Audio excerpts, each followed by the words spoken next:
First up at 10, and we're following up for you in collaboration with the Colorado Springs Independent. We're learning new developments tonight following an internal affairs investigation at the Colorado Springs Police Department. 9 police officers being reprimanded for their involvement with a private security company owned by Teller County Sheriff Jason Meixel. News 5's Spencer Humphrey breaking down the details tonight.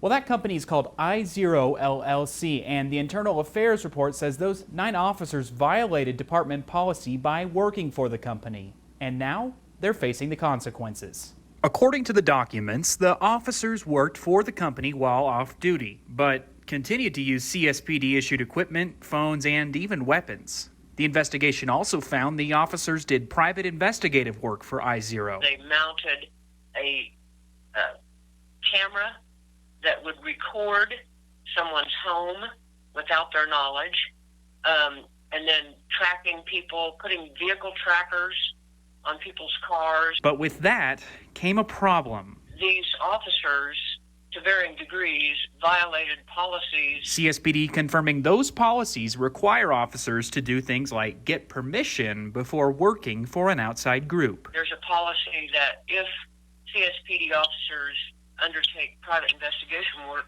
that they not conduct it within the 4th Judicial District, which includes El Paso County and Teller County, and in fact they were. And now we know the price the 9 officers had to pay. They came down pretty hard on them. Some received suspensions, some had letters of reprimand. The most severe was to a Sergeant Larry Dyer, who received a 60-hour suspension. The Independent describes Dyer as the, quote, ringleader of the group. Sergeant Dyer was going around signing up people that he knew that served on Metro VNI, which is a very elite unit in the first place. All of those officers were kicked off the VNI unit as part of their punishment. Now, we want to make it clear, at no point was Teller County Sheriff Meixel ever under investigation during all this. Now, you can check out tomorrow's edition of the Colorado Springs Independent, where they'll break down the entire investigation and let you know the larger implications it may have.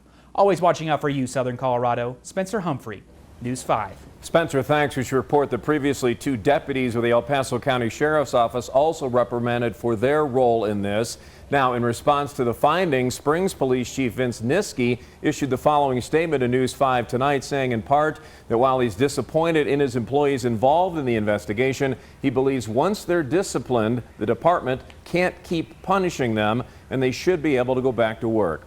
By the way, you can find more on Chief Niskey's statement right now on our web version of this story, KOAA.com.